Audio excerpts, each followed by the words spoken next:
we're setting out on what I hope and believe is a one-way road to freedom. And this journey is made possible by the pace of the vaccination programme. Step 1 will happen from the 8th of March. Pupils and students in all schools and further education settings can safely return to face-to-face teaching, supported by twice-weekly testing of secondary school and college pupils. From the 8th of March, people will also be able to meet one person from outside their household for outdoor recreation, such as a coffee on a bench or a picnic in a park, in addition to exercise. Every care home resident will be able to nominate a named visitor, able to see them regularly, provided they are tested and wear PPE. As part of Step 1, we will go further and make limited changes on 29th of March. It will become possible to meet in limited numbers outdoors where the risk is lower. So the rule of 6 will return outdoors, including in private gardens. Outdoor sports facilities such as tennis and basketball courts and open-air swimming pools will be able to reopen. Step 2 will begin at least 5 weeks after the beginning of Step 1 and no earlier than the 12th of April. Non-essential retail will reopen, as will personal care, including hairdressers, I'm glad to say, and nail salons.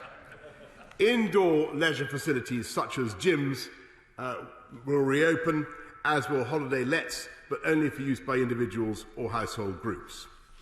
We will begin to reopen our pubs and restaurants outdoors. Step 3 will begin no earlier than the 17th of May. Most restrictions on meetings outdoors will be lifted, subject to a limit of 30, and this is the point when you will be able to see your friends and family indoors. We will also reopen pubs and restaurants indoors, along with cinemas and children's play areas, hotels, hostels and B&Bs, theatres and concert halls will reopen their doors. Step 4 will begin no earlier than the 21st of June. We will aim to remove all legal limits on social contact. We will reopen everything up to and including nightclubs.